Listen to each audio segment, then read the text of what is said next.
सौरमंडल में क्षुद्र ग्रह या एस्टेरॉइड छोटे खगोलीय पिंड हैं। ये जिन ग्रहों के मध्य पाए जाते हुए हैं बुध और शुक्र, मंगल और बृहस्पति, बृहस्पति और शनि, वरुण और शनि।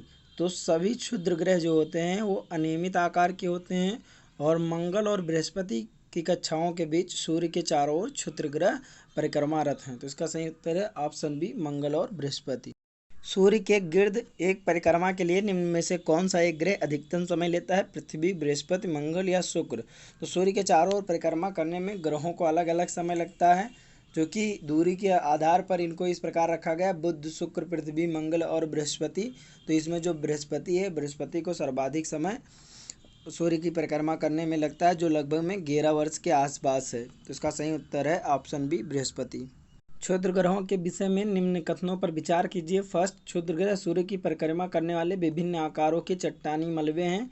सेकंड, अधिकांश क्षुद्र ग्रह छोटे हैं किंतु कुछ का व्यास 1000 किलोमीटर तक बड़ा है। थर्ड, क्षुद्र ग्रहों की कक्षा बृहस्पति और शनि की कक्षाओं के मध्य स्थित है। तो सबसे पहला कथन जो देखते हैं कि क्षुद्र ग्रह सूर्य की परिक्रमा करने वाले जो विभिन्न आकार के चट्टानी मलबे हैं, तो ये बिल्कुल सही हैं। और उसमें से कुछ क्षुद्र ग्रह ऐसे भी हैं जिनका जो व्यास है वो 1000 किलोमीटर तक लंबा है, लेकिन क्षुद्र ग्रहों की जो स्थिति है वो बृहस्पति और मंगल के बीच में है, ना कि शनि में। तो इसका कथन 3 जो है वो गलत है। तो इसका सही उत्तर है ऑप्शन सी, 1 और 2 सही हैं। कथन है कि पृथ्वी द्वारा सूर्य की परिक्रमा की समयावधि की तुलना में मंगल ग्रह द्वारा सूर्य की परिक्रमा की समयावधि कम है। कारण है कि मंगल ग्रह का व्यास पृथ्वी के व्यास की तुलना में कम है। सूर्य की परिक्रमा की समयावधि जो है सूर्य से ग्रहों की दूरी पर निर्भर करती है, यानी कि जो ग्रह सूर्य के जितने दूर होगा उसकी परिक्रमा अवधि उससे ज़्यादा होगी। सूर्य से जो मंगल की दूरी है वो पृथ्वी से अधिक है, यानी कि मंगल ग्रह जो है पृथ्वी की अपेक्षा सूर्य से अधिक दूरी पर स्थित है, तो मंगल की परिक्रमा अवधि पृथ्वी की अपेक्षा अधिक होगी। तो ये कथन ये जो है वो गलत है। और मंगल ग्रह का व्यास जो है वो पृथ्वी के व्यास से कम है। तो इसका कारण जो है आर वो सही है। तो इसका सही उत्तर है ऑप्शन डी। किसमें पृथ्वी के अलावा अन्य जीवन की संभावना है क्योंकि वहाँ का पर्यावरण जीवन के लिए बहुत अनुकूल है? बृहस्पति, मंगल, यूरोपा, बृहस्पति का चंद्रमा, चंद्रमा, पृथ्वी का चंद्रमा। तो बृहस्पति का जो चंद्रमा है यूरोपा, वहाँ पर वाइजर अभियान से कुछ संकेत मिले थे। उसमें यह बताया गया था कि यूरोपा के सतह पर बर्फीले समुद्र की भांति कुछ इंडिकेट्स दिखाई दिए हैं और उनकी जो गहराई वो लगभग 50 किलोमीटर तक है।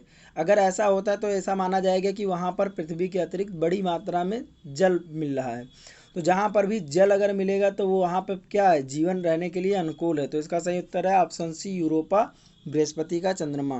मंगल और बृहस्पति की कक्षाओं के बीच सूर्य के चारों ओर परिक्रमा करने वाले शैल के छोटे टुकड़ों के समूह को क्या कहते हैं? उल्का, धूमकेतु, उल्कापिंड या क्षुद्र ग्रह। तो जो मंगल और बृहस्पति की कक्षा है उसके बीच में जो छोटे छोटे टुकड़े पाए जाते हैं उनको क्षुद्र ग्रह कहते हैं। तो इसका सही उत्तर है ऑप्शन डी, क्षुद्र ग्रह। सौर परिवार का सबसे छोटा ग्रह कौन सा है? प्लूटो, मंगल, शुक्र या बुध। तो हम लोगों को पता था कि सौर परिवार का सबसे छोटा ग्रह कौन था? प्लूटो था, लेकिन उसे 2006 में बौने ग्रह की श्रेणी में रख दिया गया है और अभी आकार की दृष्टि से जो सबसे छोटा ग्रह है वो बुध है। तो इसका सही उत्तर है ऑप्शन डी, बुध। कौन सा ग्रह सौर जगत का सबसे दूर का ग्रह है? नेपच्यून, प्लूटो, कभी वरुण कभी यम या बृहस्पति। तो सूर्य से सबसे अधिक दूरी पर जो स्थित ग्रह था वो आमतौर पर प्लूटो को माना जाता था, लेकिन इसे अभी तो हटा दिया गया है। और चूंकि ये नेपच्यून की कक्षा के अंदर स्थित था तो इससे क्या होता था कि दोनों में बदलाव होता रहता था। तो कभी नेपच्यून तो कभी प्लूटो क्या होता था, सौर जगत का सबसे दूरस्थ ग्रह बन जाता था। लेकिन जब से प्लूटो को 2006 से हटा दिया गया है तो अब केवल वरुण ही जो है वो सबसे दूर का ग्रह है। तो इसका सही उत्तर है option A, Neptune, Varun. Shani ग्रह प्लूटो से ठंडा है, नेपच्यून से ठंडा है, नेपच्यून से गर्म है या जुपिटर से गर्म है? तो शनि ग्रह जो है वो नेपच्यून से गर्म है, क्योंकि सूर्य से दूरी के अनुसार जो ग्रह की स्थिति होती है तो उसी के अनुसार, जैसे कि जो सूर्य से सबसे पास होगा वो सबसे ज़्यादा गर्म होगा, जो दूर होगा वो कम गर्म होगा। लेकिन इसमें भी कुछ अपवाद हैं, लेकिन इसका सही उत्तर जो है वह है ऑप्शन सी, नेपच्यून से गर्म है। मंगल पर जीवन की उपस्थिति के लिए निम्नलिखित में से कौन सी एक अवस्था सबसे सुसंगत है? वायुमंडलीय संगठन, तापीय अवस्थाएं, बर्फ छत्रकों और हिमशीतित जल की उपस्थिति, ओजोन की उपस्थिति। तो यहाँ की जो सबसे मुख्य विशेषता ये है कि यहाँ पर हिमशीतित जल पाए जाने की घटना जो है मंगल पर जीवन का संकेत देती है। तो इसका सही उत्तर है ऑप्शन सी, बर्फ छत्रकों और हिमशीतित जल की उपस्थिति। यद्यपि सामान्यतः प्लूटो सबसे दूरस्थ ग्रह है, पर उसका परिभ्रमण पथ बहुत ही दीर्घवृत्तीय है जो किसी अन्य ग्रह के पथ को काटता है। परिणामतः 1979 से आरंभ हुई 20 वर्ष की अवधि में प्लूटो सबसे दूरस्थ नहीं है। तो कौन सबसे दूरस्थ है? बृहस्पति, शनि, यूरेनस या नेपच्यून? तो अभी मैंने बताया था कि प्लूटो की वजह से वरुण और प्लूटो की स्थिति आपस में बदलती रहती थी, लेकिन 2006 से प्लूटो को हटा दिया गया। तो इसका सही उत्तर है ऑप्शन डी, नेपच्यून। अपनी यात्रा के 7 वर्षों के बाद अंतरिक्ष यान कैसिनी ने जून 2004 में निम्न में से किस ग्रह का चक्कर लगाना आरंभ किया? बुध, बृहस्पति, मंगल या शनि?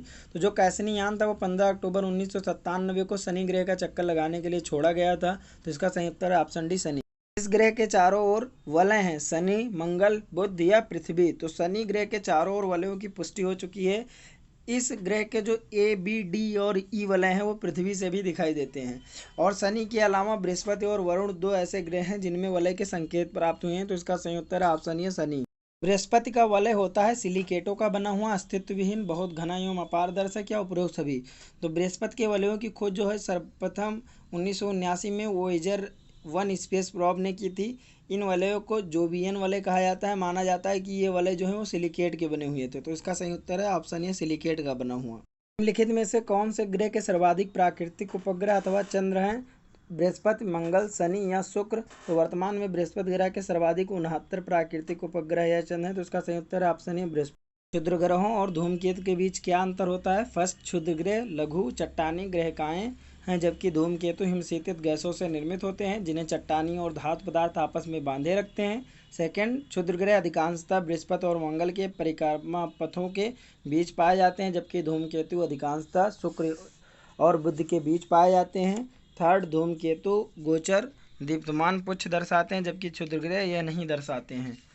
तो जो धूमकेतु हैं वो सौरमंडलीय निकाय होता है जो पत्थर, धूल, बर्फ और गैस के बने हुए छोटे छोटे खंड होते हैं और ये ग्रहों के समान सूर्य की परिक्रमा करते हैं। धूमकेतु के जो 3 मुख्य पार्ट हैं वो नाभि, कोमा और पुंछ है। नाभि धूमकेतु का केंद्र होता है जो पत्थर और बर्फ का बना होता है। नाभि के चारों ओर गैस और धूल के बादल जो होते हैं उनको कोमा कहते हैं। नाभि और कोमा से निकलने वाली जो गैस है और धूल वो एक पूंछ का आकार ले लेती है। धूमकेतु जो होते हैं वो मुख्यतः कपूर बेल्ट और जो ओर्ट क्लाउड है उसमें पाए जाते हैं। और क्षुद्र ग्रह पथरीले और धातुओं के ऐसे पिंड हैं जो सूर्य की परिक्रमा करते हैं। अधिकांश क्षुद्र ग्रह बृहस्पति और मंगल के बीच की एक पट्टी है उसी में स्थित होते हैं। तो इसका सही उत्तर है ऑप्शन बी, केवल 1 और 3 सही हैं। सौरमंडल में सबसे बड़े ग्रह कौन सा है? बृहस्पति, वरुण, शुक्र या शनि? तो इसका सही उत्तर है ऑप्शन ए, बृहस्पति। एक ग्रह के दिन का मान और उसके अक्ष का झुकाव लगभग पृथ्वी के दिन के मान और झुकाव के समतुल्य है। सही है यूरेनस के विषय में, नेपच्यून के विषय में, सन के विषय में या मंगल के विषय में?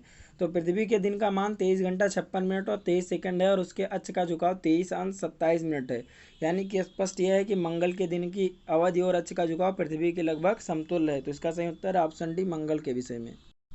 सूर्य की परिक्रमा में कौन सा ग्रह सर्वाधिक समय लेता है? यूरेनस, बृहस्पति, वरुण या प्लूटो? ये आज का हमारा अभ्यास प्रश्न है। आप लोग कमेंट करके इसका उत्तर अवश्य बताएं।